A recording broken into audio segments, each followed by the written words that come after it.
నమస్తే Telangana, welcome to T news. నేను మమతా. ముందుగా బులెటిన్లో హెడ్లైన్స్. గద్దెలపై కొలువుదీర్న సారలమ్మ, పగిడిద్దరాజు, గోవిందరాజు. ఇవాళ సాయంత్రం వనం నుంచి జనంలోకి సమ్మక్క ఆగమనం. మహాజనసంద్రమైన మేడారం, మొక్కులు చెల్లించుకుంటున్న భక్తులు.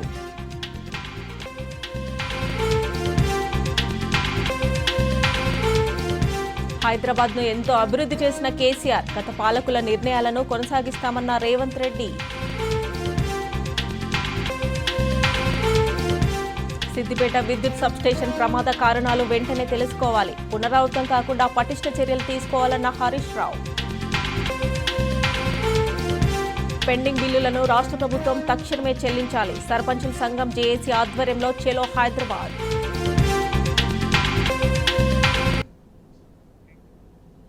ఇక బులెటిన్లో అప్డేట్ చూస్తే, మేడారం మహా జనసంద్రమైంది. వనదేవతల కోసం నలుదిశల నుంచి పరుగున తరలి వచ్చిన బిడ్డలతో మహా అరణ్యం అరణ్యమైంది.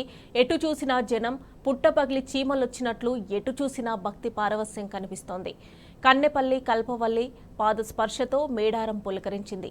సారలమ్మ రాకతో మేడారం దేవనగరిగా మారిపోయింది. సారలమ్మ గద్దెకు చేరుకోవడంతో మేడారం భక్తి పారవస్యంతో ఊగిపోయింది. తల్లి సమ్మక్క ఇవాళ చిలుకల గట్టు నుంచి గద్దెపైకి రానుంది. అత్యంత ఉద్విగ్నతలకు లోనయ్యే ఘట్టం కోసం భక్తజనం ఒళ్లంతా కళ్ళు చేసుకొని ఎదురు చూస్తోంది.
మేడారం మహా జనసంద్రమైంది.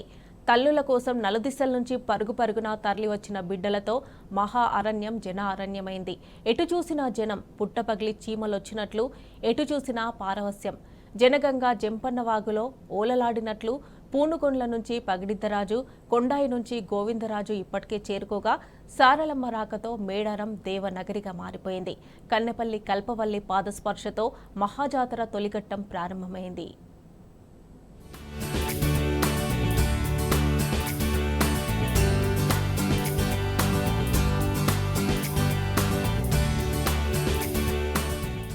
మేడారం మహాజాతరలో తొలి ఘట్టం నిర్విఘ్నంగా పరిపూర్ణమైంది. కన్నేపల్లి నుంచి తరలివచ్చిన సారలమ్మ బుధవారం అర్ధరాత్రి 12:12 గద్దెను అలంకరించింది. పూనుగొండ్ల నుంచి పగిడిద్దరాజు, కొండాయి నుంచి గోవిందరాజు తరలివచ్చి మేడారం గుడి వద్ద సారలమ్మకు స్వాగతం పలికారు. సారలమ్మను కరుణారా దర్శించుకునేందుకు తెల్లవారుజాము నుంచే కన్నెపల్లికి భక్తజనం పోటెత్తింది. సారలమ్మను తోడుకొని వచ్చే ప్రధాన పూజారి కాక సారయ్య సహా ఆయనను అనుసరించే ఇతర వడ్డెలు గుడిలో ప్రత్యేక పూజలు చేశారు.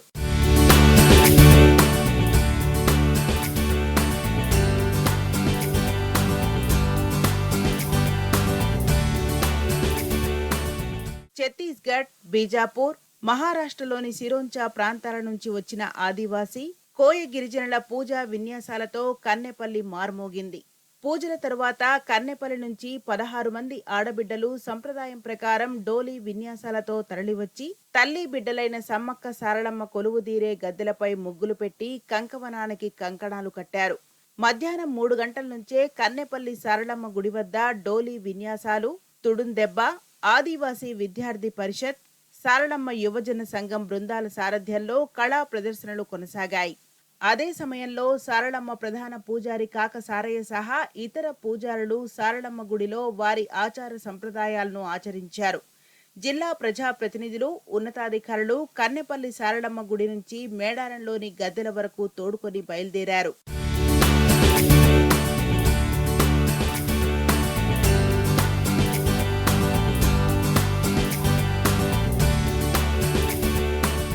కన్నెపల్లిలో ఇల్లిల్లు తమ ఇంటి ఆడబిడ్డకు నీళ్లారగించి చీరి సారపెట్టి కొబ్బరికాయలు కొడుతూ మంగళహారతులు పట్టారు. అక్కడి నుంచి జంపన్న వాగుకు చేరుకోగా జంపన్న తన అక్క సారలమ్మ కాళ్లు కడిగి మేడారానికి సాగనంపారు. జంపన్న వాగు నుంచి బయలుదేరిన సారలమ్మ మేడారంలోని సమ్మక్క గుడికి చేరుకోగా అక్కడ పగిడిద్దరాజు, గోవిందరాజుల వడ్డెలు ఘనస్వాగతం పలికారు. అక్కడ ముగ్గురు దేవతల ప్రతినిధులు వారి వారి సంప్రదాయం ప్రకారం ప్రత్యేక పూజలు చేశారు.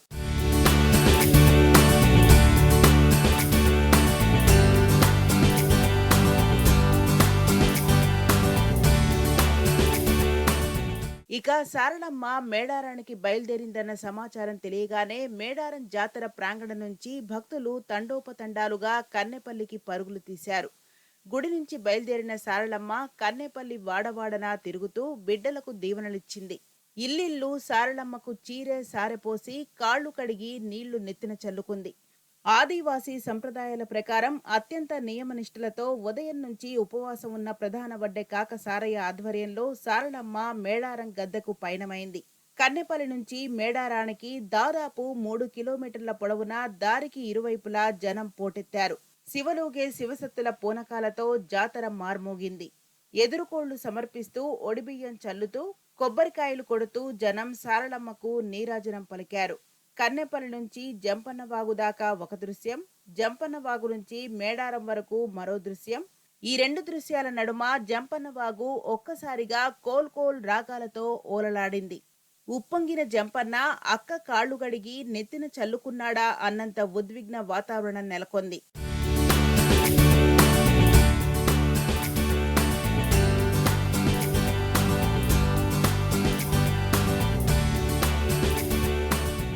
మేడారం పొలిమేరలోకి సారలమ్మ రాగానే సంబుర వాతావరణం వెల్లివిరిసింది. సారలమ్మ మేడారం గుడిలోకి చేరగానే ఆదివాసీ సంప్రదాయ విన్యాసాలతో డోలీ మోతలు, కొమ్ముబూరల నాదాలతో దద్దరిల్లాయి. పూజలు నిర్వహించిన అనంతరం సారక్కను మేడారం గద్దెపై ప్రతిష్ఠించారు. పగిడిద్దరాజు, గోవిందరాజులు వారి వారి గద్దెలపై ఆసీనులయ్యారు. ఇక మేడారం జాతరలో అత్యంత ఉద్విగ్నతకు లోనయ్యే ఘట్టం సమ్మక్క ఆగమనం. ఇవాళ చిలుకలగుట్ట నుంచి సమ్మక్క తల్లి తరలివచ్చి భక్తుల మొక్కులు అందుకోనుంది. సమ్మక్క ప్రధాన పూజారి కొక్కెర కృష్ణయ్య సమ్మక్క తల్లిని గద్దెలపై ప్రతిష్ఠించనున్నారు.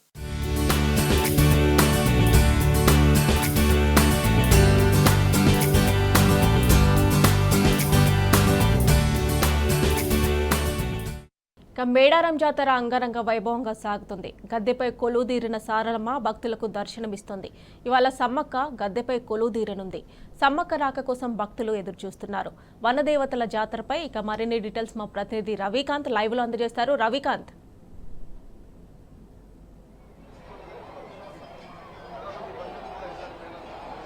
సమ్మక్క సారలమ్మ జాతరలో భాగంగా జరిగే మహాఘట్టం, అద్భుతమైన ఘట్టం, అపూర్వమైన ఘట్టానికి సమయం ఆసన్నమైంది. ఆ గడియలు కూడా దగ్గర పడుతున్న సందర్భాన్ని మనం చూస్తూ ఉన్నాము. సమ్మక్క సారలమ్మ గద్దెల దగ్గర మనం ప్రస్తుతం ఉన్నాము. భక్తజనం అంతా కూడా ఎదురు చూస్తూ ఉన్నారు. సమ్మక్క ఎప్పుడు వస్తుందా అని ఎదురు చూస్తున్న సందర్భం అయితే మనకు కనిపిస్తుంది.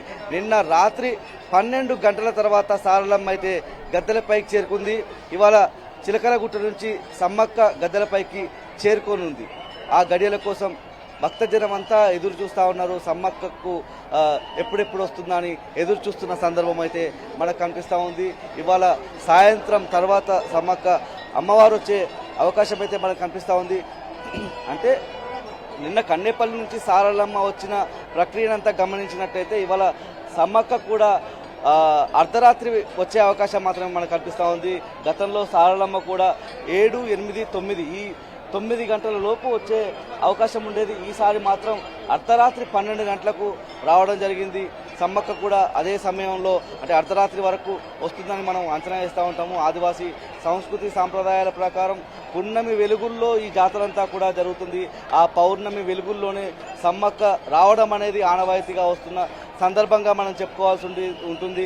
సమ్మక్క వచ్చే తరుణంలో భక్తజనం అంతా కూడా పూనకాలతో ఊగిపోతూ ఉంటారు. ప్రస్తుతం మనం చూసినట్టయితే నిన్నటి వరకు కూడా కొంచెం క్యూ లైన్లు విపరీతమైన భక్తజనం వచ్చినప్పటికీ కాస్త ఊపిరి పీల్చుకునే అవకాశం అయితే ఉండేది. మనం ఇవాళ చూసినట్టయితే ఈ మనం చూపిస్తున్నటువంటి మార్గం అంతా కూడా ప్రధాన ద్వారం నుంచి వాళ్ళ క్యూ లైన్లలో నుంచి వచ్చే ప్రధాన ద్వారం, అక్కడే కొబ్బరికాయలు కొట్టి లోపలికి వస్తుంటారు.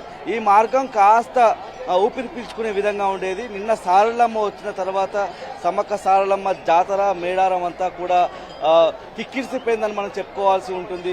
పూర్తి స్థాయిలో మనం చూసినట్టయితే భక్తజనం అంతా కూడా సమ్మక్క ఎప్పుడొస్తుందా అని ఎదురు చూస్తున్న సందర్భం. నిన్న రాత్రి 12 గంటల తర్వాత సారలమ్మ, అదేవిధంగా పగిడిద్దరాజు, గోవిందరాజు వీళ్ళు వచ్చి గద్దెలపై కొలువు తీరిన సందర్భం మనం చూస్తూ ఉన్నాము.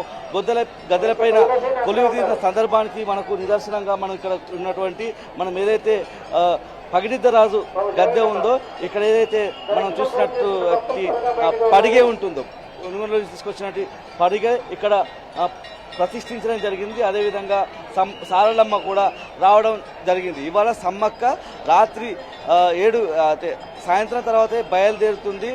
ఈ ప్రక్రియ అంతా కూడా సమ్మక్క వచ్చే తరుణంలో జిల్లా ఎస్పీ, ఇక్కడ జిల్లా ఎస్పీగా ఎవరు ఉంటారో వాళ్ళు 2 రౌండ్ల కాల్పులు జరపడం ద్వారా ప్రక్రియ అంతా మొదలవుతుంది. ఈ సందర్భంలో మేడారం దారంతా కూడా చిలకలగుట్ట నుంచి మేడారం వచ్చే దారంతా కూడా పెద్ద ఎత్తున భక్తజనం వచ్చి ఇక్కడ వాళ్ళు మొక్కులు చెల్లిస్తూ ఉంటారు, వరం పడుతూ ఉంటారు.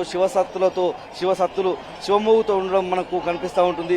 ఇవాళ ప్రక్రియ మనం చూసినట్టయితే పూర్తి స్థాయిలో అమ్మవారు వచ్చే సమయంలో పూర్తిగా అందరూ స్వాగతం పలికేందుకు ఎదురు చూస్తున్న సందర్భం అయితే మనకు కనిపిస్తూ ఉంది. అమ్మవారిని తీసుకొచ్చి ప్రతిష్ఠించిన తర్వాత రేపు ఇంకా పెద్ద ఎత్తున భక్తులు తరలి రావడం అనేది మేడారం జాతరలో భాగంగా మనం చూస్తూ ఉంటాము.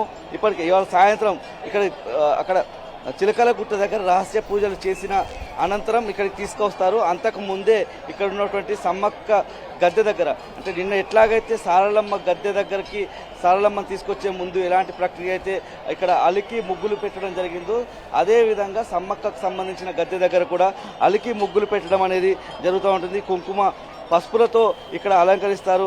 అంతేకాకుండా ఇక్కడికి వచ్చినటువంటి ఆడపడుచులు, మేడారంలో ఉన్నటువంటి ఈ ఆదివాసీలందరూ కూడా వాళ్ళంతా కలిసికట్టుగా వచ్చేసి పూజారులు, వడ్డెలు అందరూ వచ్చి ఆహ్వానం పలికేందుకు కూడా సిద్ధంగా ఉంటారు. ఆ వచ్చే దారి, సమ్మక్క వచ్చే దారిలో ఉన్నటువంటి ఇళ్ళ వాళ్ళందరూ కూడా నీళ్ళారబోయడం అనేది మనం చూస్తూ ఉంటాము. ఈ సందర్భంలోనే మూడంచెల భద్రత కూడా ఇక్కడ మనకు కనిపిస్తూ ఉంటుంది. పెద్ద ఎత్తున పోలీస్ భద్రత, సారలమ్మ వచ్చేటప్పటికంటే సమ్మక్క వచ్చేటప్పటి భద్రత పెద్ద ఎత్తున ఉంటుందని మనం చెప్పుకోవాల్సి ఉంటుంది. ఎందుకంటే సమ్మక్క వచ్చిన తర్వాత పెద్ద ఎత్తున భక్తులు తరలి రావడం అనేది ఆనవాయితీగా వస్తుంది. మనకి ఇక్కడ ప్రత్యేకంగా సమ్మక్కకు సంబంధించి మనం చెప్పుకున్నట్టయితే వెదురు అక్కడ గుట్టల్లో ఉన్నటువంటి సమ్మక్కను కొక్కెర కృష్ణయ్య వడ్డే ఉంటారు. ఆ కొక్కెర కృష్ణయ్య ఇక్కడ తీసుకొస్తూ ఉంటారు గద్దెపైకి. ఈ క్రమంలో ఆయనను తాకడానికి కూడా ప్రయత్నిస్తూ ఉంటారు. ఆ నేపథ్యంలోనే మూడంచెల భద్రత కూడా ఉంటుంది. పోలీసులకు ఇది ఒక పెద్ద సవాలుగా కూడా మనం చెప్పుకోవాల్సి ఉంటుంది. మనం పూర్తి స్థాయిలో చూసుకోవచ్చు. ఇప్పటికే భక్తులు కిక్కిరిసిపోయిన సందర్భం మనకు కనిపిస్తూ ఉంది. సాయంత్రం సమ్మక్క వచ్చిన తర్వాత భక్తుల రద్దీ అయితే మరింత పెరుగుతుంది. రేపు అమ్మవార్లు సమ్మక్క సారలమ్మతో పాటు పగిడిద్దరాజు, గోవిందరాజులు కూడా గద్దెలపై కొలువుదీరి ఉన్న నేపథ్యంలో రేపు ఇంకా భక్తుల సంఖ్య పెరగనుంది. ఇప్పటికే దాదాపు 1 కోటి మంది భక్తులు దర్శించుకున్నారని అంచనా వేస్తున్నారు. రేపు ఎల్లుండి కూడా జాతర ఉన్న నేపథ్యంలో మరో 1 కోటిన్నర మంది భక్తులు కూడా వచ్చే అవకాశం ఉందని అధికారులు అయితే అంచనా వేస్తున్నారు. Right Ravikanth, thanks for updates. KCR కు పేరు వస్తుందనే అసూయతోనే రేవంత్ రెడ్డి ప్రభుత్వం పాలమూరు రంగారెడ్డి ప్రాజెక్ట్ ని పూర్తి చేయట్లేదన్నారు నిరంజన్ రెడ్డి. కేసీఆర్ పై అసూయతో ఆగమేఘాలపై రేవంత్ రెడ్డి మొదలుపెట్టిన కొడంగల్ ఎత్తిపోతలతో పాలమూరు జిల్లాలు ఎడారైపోతాయని హెచ్చరించారు. పాలమూరు ప్రాజెక్టులను కేసీఆర్ 90% పూర్తి చేశారని, మిగిలిన 10% కాంగ్రెస్ పూర్తి చేస్తే 1.5 ఎకరాలకు సాగునీళ్లు వస్తాయన్నారు. కానీ కాంగ్రెస్ పనులు చేయకుండా కుట్రలు చేస్తోందని నిరంజన్ రెడ్డి మండిపడ్డారు. పాలమూరు జిల్లా సాగునీటి అవసరాలు తీరాలంటే ఖచ్చితంగా శ్రీశైలాన్నే వాడుకోవాలి తప్ప ఇంకెక్కడ కూడా సరిపోయింది కాదు అనేటువంటి విజ్ఞతతోన, ముందు చూపుతోన శాస్త్రీయతతోన ఆనాడు కేసీఆర్ గారు పాలమూరు రంగారెడ్డి ఎత్తిపోతల పథకానికి శ్రీశైలం బ్యాక్ వాటర్స్ నుంచి పెట్టినారు. ఏది ఆ నీళ్లను తీసుకునేటువంటి ఆ పాయింట్ ఏదైతే ఉందో శ్రీశైలం బ్యాక్ వాటర్స్ నుంచి పెట్టినారు. అంటే 365 రోజులు నీళ్లు ఉండేటువంటి చోట, నీటి లభ్యత ఉండేటువంటి చోట పాలమూరు రంగారెడ్డి పంపులు నడిచేటట్లుగా శ్రీశైలం ప్రాజెక్టు మీద మనం పెట్టుకున్నాం. మన పక్కకి కోలాపూర్ దగ్గర నార్లాపూర్ లిఫ్ట్, అది ఫస్ట్ లిఫ్ట్.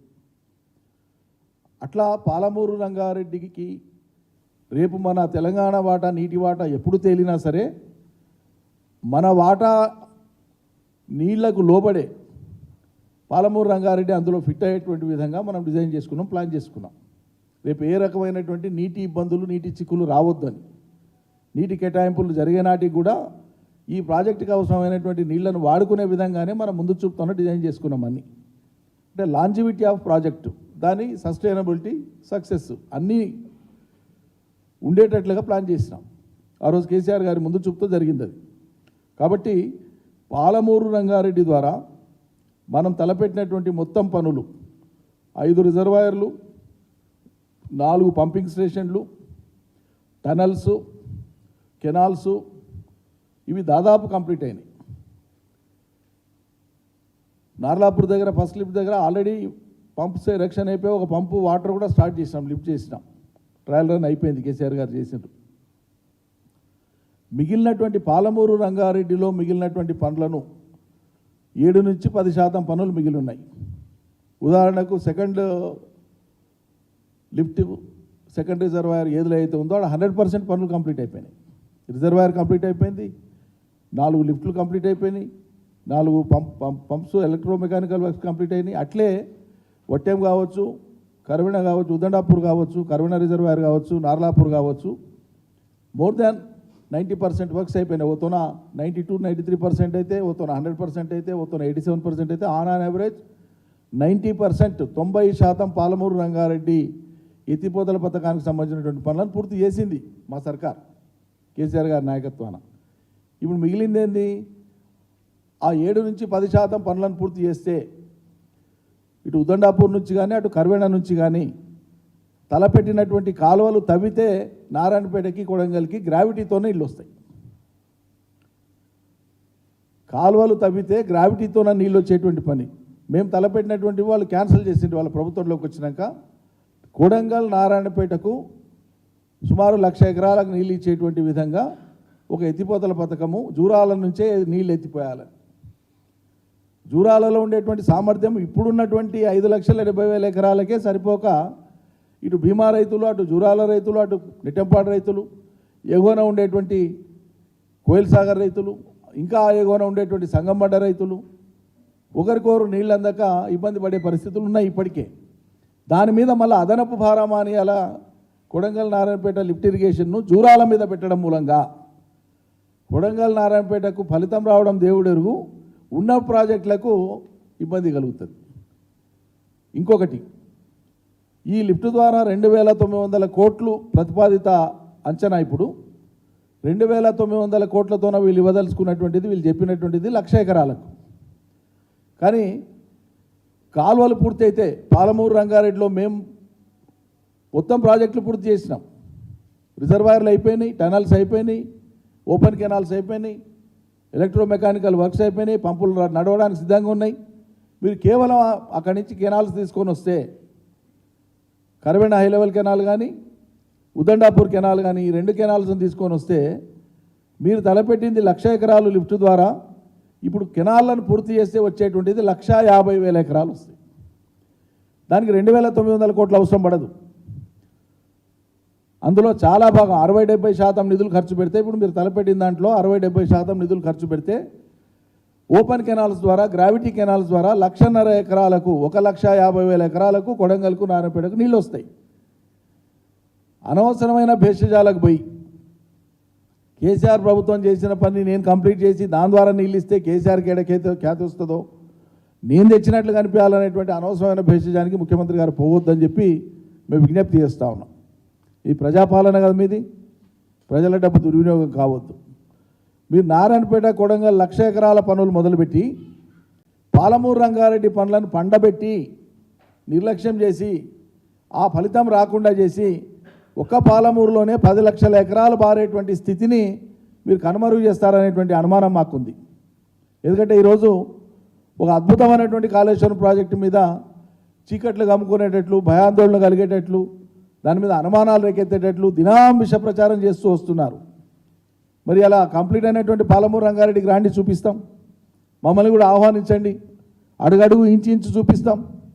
మీ ఇంజనీర్లు, మీ ప్రభుత్వ అధికారులు ఎట్లా ఉండేవాళ్ళు ఉంటారు, మరి దాని మీద మేము ఉండి పనిచేసిన వాళ్ళం ఉన్నాం కదా. మీతో పాటు మేము కూడా వస్తాం, ఆహ్వానించండి. ప్రతి రిజర్వాయరు, ప్రతి సర్జిపూలు, ప్రతి టనలు, ప్రతి ఓపెన్ కెనాలు, ప్రతి ఎలక్ట్రో మెకానికల్ వర్క్స్, అన్ని పంపులు అన్నీ చూపిస్తాం. ఎంత మిగిలిందో బహిరంగంగా మీడియాను పెట్టుకొని, నిష్ణాతులైన ఇంజనీర్లను పెట్టుకొని ఎంత పని మిగిలింది, ఎన్నాళ్ళకి అయిపోతుందో ఒక అసెస్మెంట్ చేద్దాం. కాబట్టి పాలమూరు రంగారెడ్డిని వేగిరపరిచి పూర్తి చేసి కాలువల్ని తవ్వి కొడంగల్ నారాయణపేటకి నీళ్ళు ఇస్తే ఎక్కువ లాభం అవుతుంది. ఆ ప్రాంతానికి నీళ్లు కావాలని కదా పాలమూరు రంగారెడ్డి మేము తలపెట్టింది. అక్కడి నుంచి మొత్తం తీసుకుంటే పనులు చేసుకుంటూ వచ్చినాం. ఇక్కడ ఆయంత నోటికాడికి వచ్చింది, గాయంత పని చేసుకుంటే అయిపోయేది. అది కాదని అనవసరమైన భేషజాలకు పోయి ఇప్పుడేదో కొత్తగా మీరు ఇస్తేనే రేపు వస్తున్నట్లు, లేకుంటే నీళ్ళే రావన్నట్లు ఓ చిత్రీకరణ ద్వారా ఈరోజు ముఖ్యమంత్రి గారు ఆ నియోజకవర్గంపై శంకుస్థాపన చేస్తున్నారు. అబద్ధపు హామీలతో అధికారంలోకి వచ్చిన కాంగ్రెస్ పార్టీ ఆ హామీలను అమలు చేయలేక బీఆర్ఎస్పై ఎదురుదాడి చేస్తుందన్నారు ఎమ్మెల్యే కడియం శ్రీహరి. ఎన్నికల కంటే ముందు అమలు చేయలేని హామీలతో ప్రజలను మభ్యపెట్టిందన్నారు. అధికారంలోకి వచ్చిన తర్వాత దాటవేత ధోరణి అవలంబిస్తోందని మండిపడ్డారు. వచ్చే పార్లమెంట్ ఎన్నికల్లో కాంగ్రెస్ పార్టీకి ప్రజలు బుద్ధి చెప్పడం ఖాయమని కడియం శ్రీహరి స్పష్టం చేశారు. కాంగ్రెస్ పార్టీ తెలంగాణ ప్రజలకు ఇచ్చింది.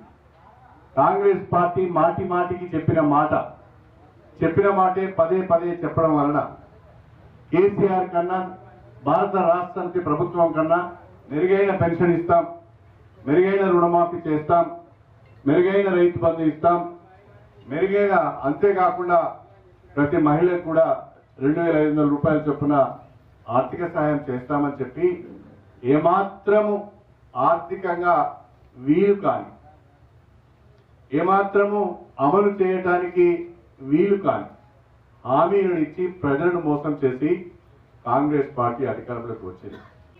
మనము 6 గ్యారెంటీలను ఎప్పుడు అమలు చేస్తారని అడిగినా, రైతు రుణమాఫీని ఎప్పుడు చేస్తారని అడిగినా, లేదా ఇందిరమ్మ ఇల్లు ఎప్పుడు ఇస్తారని అడిగినా, మహిళలకు 2,500 రూపాయల ఆర్థిక సాయం ఎప్పటి నుంచి ఇస్తారని అడిగినా కాంగ్రెస్ ప్రభుత్వం ఎదురుదాడి చేయడానికి ప్రయత్నం చేస్తున్నది. భారత రాష్ట్ర సమితి అక్కస్తో ఉన్నది, అధికారం కోల్పోయామనే ఆందోళనతో మేము ఇంకా కుదుట పడకముందే మా పైన విమర్శలు చేస్తున్నారని చెప్పి కాంగ్రెస్ పార్టీ వాళ్ళు ప్రభుత్వం మాట్లాడుతున్నారు. అనేక రకాలైన మోసపూరితమైన హామీలను ఇచ్చినాం, ప్రభుత్వంలోకి వచ్చాం, ఇప్పుడు జరిగేది ఏం లేదు, ఒరిగేది ఏం లేదు, చూద్దాంలే అన్నట్టుగా కాంగ్రెస్ పార్టీ వ్యవహరిస్తున్నది. తెలంగాణ ప్రజలకు ఇప్పుడు అర్థమవుతున్నది. పార్లమెంట్ ఎన్నికలను పారదర్శకంగా, ప్రశాంతంగా నిర్వహించాలని రాష్ట్ర ఎన్నికల కమిషన్కు బీఆర్ఎస్ విజ్ఞప్తి చేసింది. అన్ని రాజకీయ పార్టీలతో కలిసి బీఆర్కే భవన్లో సీఈఓ వికాస్రాజ్ ఏర్పాటు చేసిన సమావేశానికి మాజీ ఎమ్మెల్సీ శ్రీనివాసరెడ్డి, వికలాంగుల కార్పొరేషన్ మాజీ చైర్మన్ వాసుదేవరెడ్డి హాజరయ్యారు. అసెంబ్లీ ఎన్నికల వలె పార్లమెంట్ ఎన్నికలను ప్రశాంతంగా జరపాలని కోరారు. ప్రజలు స్వేచ్ఛగా ఓటు వేసేలా చర్యలు తీసుకోవాలని విజ్ఞప్తి చేశారు. మరి బీఆర్ఎస్ పార్టీ పక్షాన మరి గౌరవ కమిషనర్ గారికి వికాసరాజు గారు వారి బృందానికి ఇవ్వడం జరిగింది. వారు కూడా ఈ యొక్క పార్లమెంట్ ఎన్నికలకు సంబంధించి ఎలాంటి కార్యక్రమాలు తీసుకోబోతా ఉన్నారు, ఏ విషయాలు అన్నిటి కూడా ఒక బుక్లెట్ రూపంలో ప్రతి పార్టీకి అందజేయడంతో పాటు వాటిని కులంకషంగా వివరించడం జరిగింది. అందరి సూచనలు, ఆల్ పార్టీకి సంబంధించిన మరి అందరి సూచనలు కూడా వారు తీసుకున్నారు. కొన్ని సూచనలు వారు తప్పకుండా అమలు చేస్తామని కూడా వారు తెలియజేశారు. మేము ఒకటే కోరుకుంటా ఉన్నాం, మరి కాంగ్రెస్ ప్రభుత్వం, ఇప్పుడు ఏర్పడిన కాంగ్రెస్ ప్రభుత్వం రేపు పార్లమెంట్ ఎన్నికల్లో మరి అనేక గొడవలు చేసే అవకాశం ఉన్నది. ముఖ్యంగా ఇప్పటికే ఈ యొక్క 75 రోజుల్లోనే మరి ముఖ్యంగా మా బీఆర్ఎస్ పార్టీ నాయకులపైన దాడులు జరుగుతూ ఉన్నాయి. రేపు భవిష్యత్తులో ఎన్నికల్లో కూడా అట్లాంటి దాడులు జరిగే అవకాశం ఉంది. కాబట్టి పకడ్బందీ చర్యలను చేపట్టాలని వారికి మరి బీఆర్ఎస్ పార్టీ తరపున వారికి ఒక సూచనలుగా మరి చెప్పడం జరిగిందనే విషయాన్ని సందర్భంగా తెలియజేసుకుంటా ఉన్నాను. దేశం కాని దేశానికి పొట్టకూటి కోసం పయనమయ్యారు 5 సిరిసిల్ల వాసులు. అనుకోని రీతిలో హత్య కేసులో ఇరుక్కున్నారు. 18 ఏళ్లు దుబాయ్ జైల్లో మగ్గిపోయారు. మన ప్రాంతం కాదు, భాష రాదు, న్యాయం కోసం ఎవరిని అడగాలో అర్థం కాదు. ఈ పరిస్థితిలో మళ్లీ సొంతూరికి తిరిగొస్తామని, కుటుంబ సభ్యులను కలుస్తామని ఆశలు సన్నగిల్లాయి. ఇటువంటి పరిస్థితిలో వారి పాలిట ఆపద్బాంధవుడయ్యారు బీఆర్ఎస్ వర్కింగ్ ప్రెసిడెంట్ కేటీఆర్ సుదీర్ఘ ప్రయత్నాలు ఫలించి ఎట్టకేలకు వారంతా సొంత గూటికి చేరుకుంటున్నారు.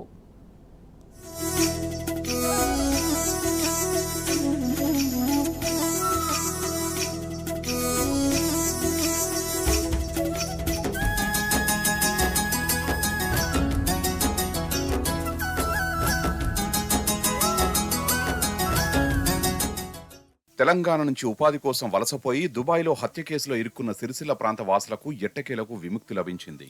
దేశం కాని దేశంలో న్యాయ సహాయం అందక 18 సంవత్సరాలు జైలు జీవితంలో మగ్గిపోయిన సిరిసిల్ల వాసులు కుటుంబ సభ్యుల చెంతకు చేరారు.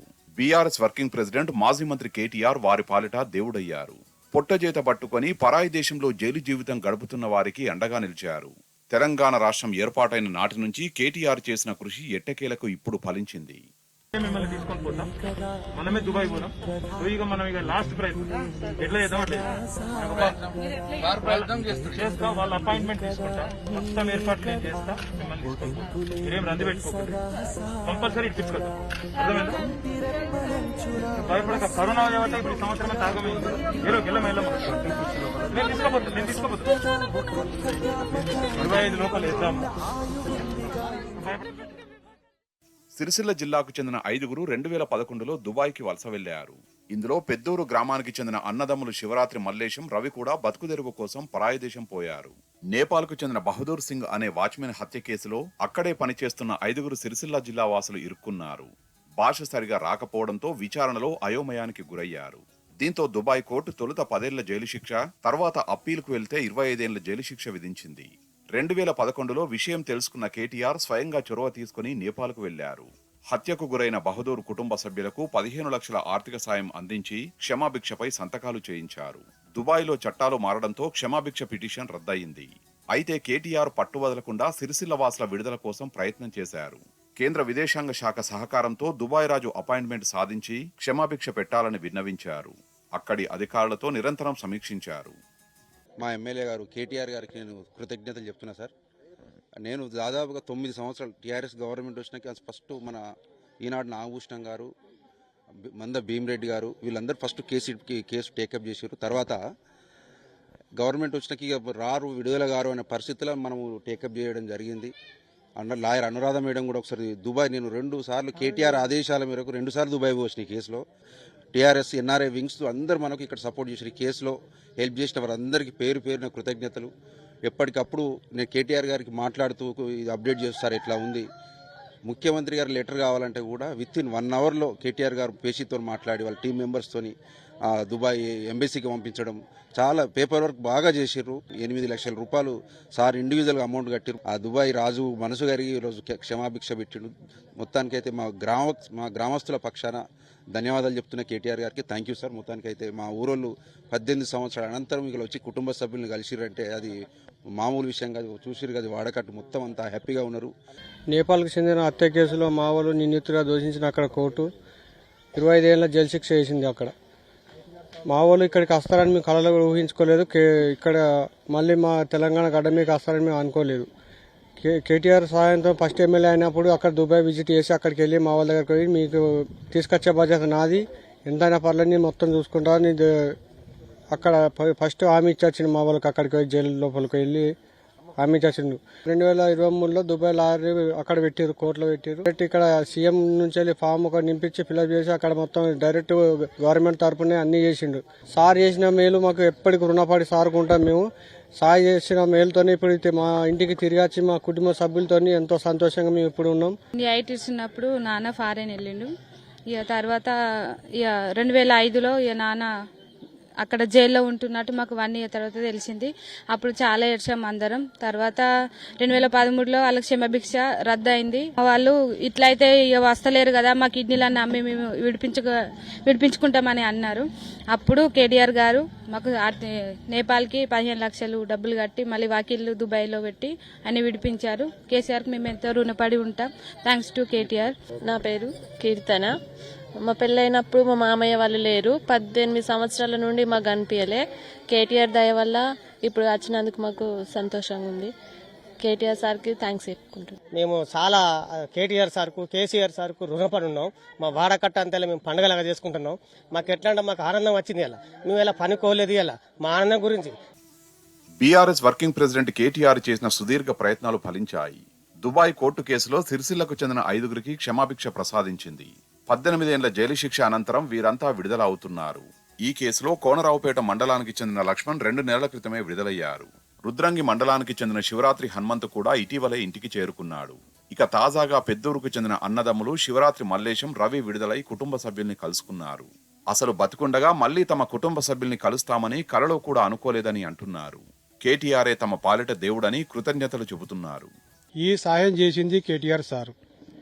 2013 నుంచి 2024 దాకా మా కేసు వెనుకలో ఆ సారు ఎంతో డబ్బు 30 లక్షల రూపాయల దాకా ఖర్చు పెట్టింది సార్. వెనకసిరి వచ్చి కూడా మాకు డిసెంబర్లో 2023లో కూడా వచ్చింది. సారు పసిలు కట్టి వకీల్ని పెట్టి మన గవర్నమెంట్తో మాట్లాడి అవన్నీ చేసింది కేటీఆర్ సారే. కేటీఆర్ సార్ తోటి ఇవంతా జరిగింది. ఇదంతా చేసిందంతా కేటీఆర్ సార్. కేటీఆర్ సార్కు చేసిన పుణ్యంతో మా ఫ్యామిలీని మొత్తం మేము కలుసుకున్నాం. అంతా మాకు సంతోషంగా ఉంది. వచ్చినాడికి సార్ మళ్ళీ వచ్చి మనం తీసుకుపోతాను కూడా ఒకసారి లాస్ట్కు 2024 కూడా వస్తాను కూడా మాట ఇచ్చినప్పుడు ఆ మాట కన్నా ముందే మాకు నెరవేరింది. ఆ సార్ చేసిన సహాయంతో మేము విడుదల ఇచ్చిన విధానంలో స్వయంగా వాళ్ళే చెప్తా ఉన్నారు. 15 లక్షల రూపాయలు నేపాల్ వాళ్ళకి చెల్లించి దుబాయ్లో అడ్వకేట్ని నియమించి అక్కడ కూడా 15-20 లక్షల రూపాయలు ఖర్చు పెట్టి వారిని విడుదల చేయించి వారి కుటుంబాలకు దరి చేర్చడం ఎంతో గొప్ప విషయం. మానవతావాది కేటీ రామారావు గారు. కాబట్టి అంటే ఇట్లాంటి సంఘటనలు జరిగినప్పుడు తప్పకుండా అనేక సంవత్సరాలు జైళ్లలో మగ్గి వాళ్ళ కుటుంబ సభ్యులను చేరుకోవడం నిజంగా కూడా ఇలా గ్రామస్తులకు, కుటుంబ సభ్యులకు అందరికీ ఆనందంగా ఉంది. రాజన్న సిరిసిల్ల జిల్లా ప్రజలందరూ కూడా కేటీ రామారావు గారికి వీరిని విడుదల చేసిన సందర్భంగా ధన్యవాదాలు చెప్తా ఉన్నారు. Thank you. Mallesham Ravi jail నుంచి విడుదలయ్యేలా కృషి చేయడమే కాదు, స్వదేశానికి వచ్చేందుకు విమాన టికెట్లు సైతం కేటీఆర్ సమకూర్చారు. ఆపదలో ఉన్నవారిని ఆదుకోవడంలో కేటీఆర్ చూపిస్తున్న చొరవపై సిరిసిల్ల ప్రజలు ప్రశంసలు కురిపిస్తున్నారు. సినిమాల్లో మాత్రమే చూస్తాం 18 సంవత్సరాల తర్వాత ఒక కుటుంబం విడిపోయి కలవడం. అంటే మల్లేశం కావచ్చు, రవి కావచ్చు, 18 సంవత్సరాల క్రితం ఉపాధి కోసం వెళ్ళి ఈరోజు జైలు నుంచి బయటికి వచ్చిన తర్వాత స్వదేశం వచ్చి వారి కుటుంబ సభ్యులతో ఉన్నటువంటి నేపథ్యం. దేవుడు ఉన్నాడో లేడో మాకు తెలియదు, కానీ మాజీ మంత్రి BRS party working president KTR మాకు ఒక దేవుడి రూపంలో మా తండ్రులను అప్పచెప్పడం, వారి రుణం మేము తీర్చుకోలేమని చెప్తున్న నేపథ్యం వారి పిల్లల్లో మనకు స్పష్టంగా కనిపిస్తుంది. కెమెరా పర్సన్ సుధాకర్తో వేణుగోపాలరావు, టీ న్యూస్, రాజన్న, సిరిసిల్ల జిల్లా.